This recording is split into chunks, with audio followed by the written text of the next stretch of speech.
It was a Tuesday evening like any other. The soft glow of the lamp in our shared living room cast gentle shadows on the walls as I settled onto the couch, ready to catch up on some work on my laptop. My roommate, Alex, was out for the night, so I had the apartment to myself. As I opened my laptop bag, my heart sank. The weight I expected to feel wasn't there. I frowned, digging deeper into the bag, hoping I had simply missed it. But it was nowhere to be found. My laptop was missing. Confusion set in first. Did I leave it somewhere else? I muttered to myself, retracing my steps mentally. I had used it earlier in the day, right here in the living room. I hadn't taken it anywhere else since. A sinking feeling gripped me as I realized it wasn't a simple case of misplacement. I hadn't heard anyone come in or leave, and the apartment door was locked as usual. My mind raced through the possibilities. Could someone have broken in? But nothing else was out of place. I heard the click of the front door and Alex's voice. Relief washed over me momentarily until I remembered my missing laptop. Alex walked in, greeting me casually. "Hey, how's it going?" "Hey," I replied, trying to sound casual too, but failing miserably. Did you happen to see my laptop anywhere?" Alex's face twisted into a puzzled expression. "No, I haven't seen it." "Did you lose it?" "Yeah, I can't find it anywhere," I said, trying to keep my voice steady. "I know I had it earlier today." Alex shrugged, clearly unconcerned.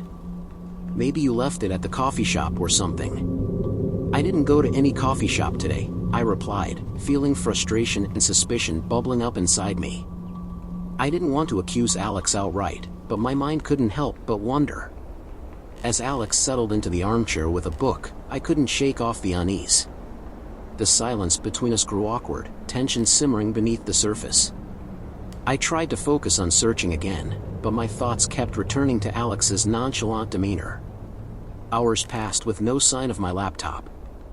I began noticing small details that hadn't bothered me before, a glance at Alex's closed bedroom door, a hesitation in their voice when I asked innocent questions. The feeling of being watched crept up on me, and I found myself checking over my shoulder more often than I cared to admit. In a last-ditch effort, I decided to look through Alex's room. I knew it was a breach of trust, but the need to find my laptop outweighed my guilt. Heart pounding, I gently turned the doorknob and stepped inside. The room was dimly lit by a small lamp on Alex's bedside table. I scanned the cluttered desk, the dresser, the bookshelf, nothing. Just as I was about to give up, I noticed a corner of a familiar sticker peeking out from under Alex's bed.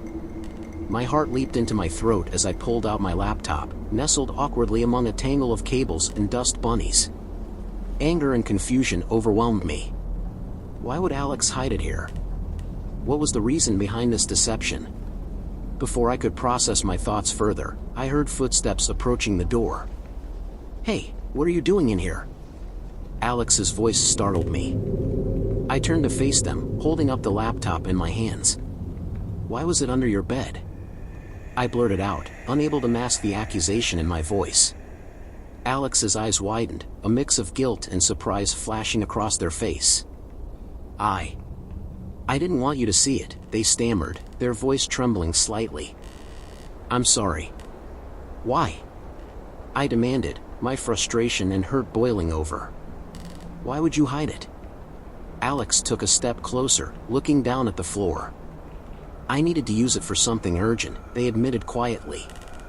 "I was planning to return it before you noticed." I stood there, torn between relief at finding my laptop and betrayal at Alex's actions. The silence hung heavy in the air, filled with unspoken questions and apologies that neither of us knew how to voice. This incident left me questioning our friendship and trust, realizing that even those closest to us can sometimes keep secrets that threaten to shatter the bond we thought was unbreakable. It was a Saturday afternoon when my roommate, Jake, announced he was going out of town for the weekend to visit his family. He packed his bags and left, leaving me alone in our apartment. I didn't mind the solitude. In fact, I welcomed the chance to relax and catch up on some reading. As evening approached, I settled into the couch with a book, the quiet of the apartment enveloping me like a cozy blanket. But as the night deepened, I began to notice something strange, a faint murmur of voices echoing through the walls.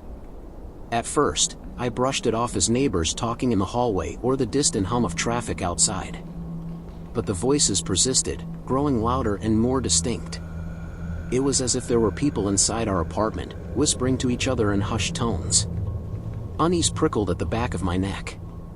Jake had mentioned no visitors, and I hadn't heard anyone come in. The hairs on my arms stood on end as I strained to catch snippets of conversation, muffled words and occasional laughter that sent a chill down my spine. Heart pounding, I cautiously ventured out of my room and followed the sound. It led me to the closed door of Jake's bedroom. I hesitated, my hand hovering over the doorknob. Should I open it? What would I find on the other side? Summoning my courage, I turned the knob and pushed the door open slowly. The room was dimly lit by a small lamp on Jake's desk, casting long shadows across the walls. But what caught my attention was the sight of several unfamiliar figures standing around, their backs to me, engrossed in conversation. My breath caught in my throat. Who were these people? How had they gotten into our apartment? Panic surged through me as I considered my options. Should I confront them? Call the police? Or quietly slip away and pretend I hadn't seen anything? Before I could decide, one of the figures turned around, spotting me standing frozen in the doorway. Their eyes widened in surprise, and the room fell silent. I stared back, my heart racing as adrenaline surged through my veins. Who are you? I managed to stammer, my voice barely above a whisper. The strangers exchanged nervous glances, unsure how to respond. Finally, a tall man stepped forward, his expression guarded yet oddly calm. We're looking for Jake, he said, his voice steady. Is he here? My mind raced. Who were these people, and why were they looking for Jake? Fear mingled with curiosity as I struggled to find my voice. He's not here, I replied cautiously. He went out of town for the weekend. The tension in the room thickened as the strangers exchanged another glance. The silence stretched uncomfortably, broken only by the distant sounds of traffic outside. We were supposed to meet him here, another person spoke up, their voice tinged with frustration. He said he'd be home by now. Confusion swirled inside me. Jake hadn't mentioned anything about visitors, let alone arranging a meeting with strangers in our apartment. What was going on? Suddenly, a sinking feeling settled in the pit of my stomach. Could Jake be in some kind of trouble? Was he involved in something I didn't know about? The stranger's presence felt increasingly ominous, their intentions unclear. As I stood there, torn between fear and curiosity, the doorbell rang, shattering the tense silence. The strangers tensed, exchanging wary glances. Who could it be at this hour? With cautious steps, I made my way to the front door, my heart hammering in my chest. Through the peephole, I saw two uniformed police officers standing in the hallway, their expressions serious. Open up, please, one of them called out, their voice muffled through the door. Relief washed over me as I quickly unlocked the door and let them in. The officers glanced around the apartment, their eyes narrowing slightly as they took in the scene, the strangers in Jake's room, me standing there looking bewildered. What's going on here? One of the officers asked, their tone firm yet measured. I explained everything, the strange voices, the unexpected visitors looking for Jake, and my growing sense of unease. The officers exchanged a knowing glance before turning their attention to the strangers. Can you explain why you're here? The other officer asked, addressing the group in Jake's room. The strangers hesitated, exchanging nervous glances. Finally, the tall man stepped forward again, his voice tinged with urgency. We're friends of Jake's, he began, his words hesitant. He owes us money. We've been trying to reach him for days, but he's been avoiding us. The revelation hit me like a thunderclap. Jake owed money to these people? How much trouble was he in?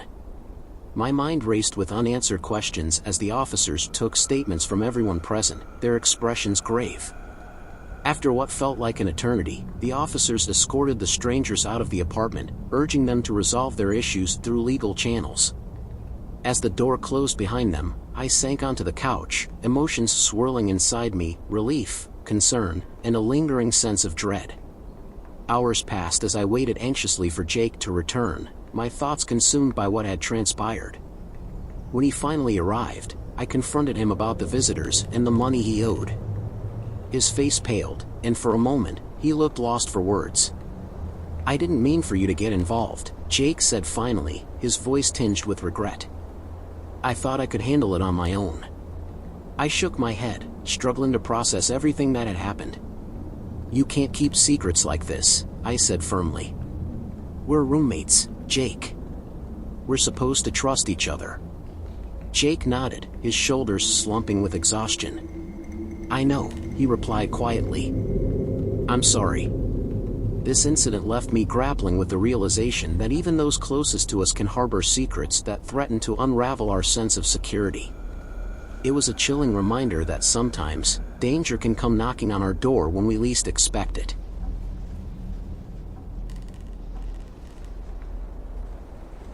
It was a quiet Friday night in our apartment. My roommate, Sarah, had gone out to visit a friend, leaving me alone with the comforting hum of the refrigerator and the occasional creaks of the old building settling. I was lounging on the couch, scrolling through my phone, when I heard it, a faint scratching noise coming from Sarah's room. At first, I dismissed it as the usual sounds of an old building. But as minutes passed, the noise grew louder and more persistent. Curiosity mingled with unease, urging me to investigate. I set my phone down and tiptoed down the short hallway towards Sarah's closed bedroom door. The scratching continued, rhythmic and unsettling. I pressed my ear against the door, trying to discern where it was coming from. My heart pounded in my chest as a chill ran down my spine. What could be making that sound? With trembling hands, I reached for the doorknob. Should I really open it? What if I found something I didn't want to see? But the need to know overpowered my fear, and I slowly pushed the door open. The room was dimly lit by a single lamp on Sarah's nightstand. Shadows danced on the walls, playing tricks on my eyes. I stepped inside, scanning the room for the source of the noise. The scratching seemed to be coming from the closet. My steps echoed softly on the wooden floor as I approached the closet door. I hesitated, unsure if I was ready to uncover the mystery. But before I could second-guess myself, I reached out and pulled the door open. The scratching stopped abruptly. The closet was filled with Sarah's clothes and boxes, nothing out of the ordinary. I let out a nervous laugh, relieved that it seemed to be just my imagination playing tricks on me. Maybe it was just a mouse or something harmless. As I turned to leave, a shiver ran down my spine. A soft whispering sound now filled the room, barely audible but undeniably there. My breath caught in my throat as I slowly turned back towards the closet. What was that? I squinted into the darkness, straining to make out any movement. Suddenly, a faint glow caught my eye, a small, blinking light buried under a pile of shoes. My heart raced as I reached out and carefully lifted the shoes aside. Underneath, hidden among Sarah's old sneakers, was a small, blinking device, a hidden camera. My blood ran cold as I realized someone had been spying on Sarah. Panic surged through me. Who would do this? How long had it been there? I grabbed the camera, my hands shaking. Without thinking, I rushed out of the room and called Sarah, my voice trembling with urgency. She picked up after a few rings, sounding surprised to hear from me. "Sarah, you need to come home right now," I blurted out, trying to keep my voice steady despite the fear gnawing at my insides. "There's something in your room, someone has been watching you." There was a moment of silence on the other end of the line, followed by Sarah's shocked voice. "What? Are you serious?" I recounted everything, the scratching noise, the hidden camera, the chilling realization that someone had invaded her privacy. Sarah's breath hitched as she absorbed the news, her voice wavering with a mix of fear and disbelief. "I'm coming home," she said finally, her tone determined. "Don't touch anything. I'll call the police." I hung up, my mind racing with unanswered questions. Who would violate Sarah's privacy like this? Were they still watching us? Every shadow seemed to hold a hidden threat as I waited anxiously for Sarah to return. Minutes felt like hours until I heard the front door swing open. Sarah rushed in, her eyes wide with fear and determination. She took one look at me and then at the camera in my hands, her jaw clenched with anger. "Did you touch anything else?" she asked, her voice low and urgent. "No, just the camera," I replied quickly, handing it to her. "I found it under a pile of shoes in your closet." Sarah's hands trembled slightly as she examined the camera. "We need to call the police," she said, her voice steady despite the fear that lingered in her eyes. Together, we called 911 and explained the situation. The dispatcher assured us that officers would be sent over immediately. Meanwhile, Sarah and I waited in the living room, our senses on high alert. Every creak of the floorboards, every passing car outside made us jump. When the police arrived, they took statements from both of us and carefully collected the camera as evidence. They assured us they would investigate thoroughly and urged us to stay with friends or family for the night, just in case. As we watched them leave, the reality of what had happened sank in. Our safe haven had been violated, and the sense of security we once felt shattered. Sarah and I huddled together on the couch, grateful to be together yet haunted by the lingering fear of the unknown. This incident left us both shaken, reminding us that danger can lurk in the most unexpected places, even within the walls of our own home.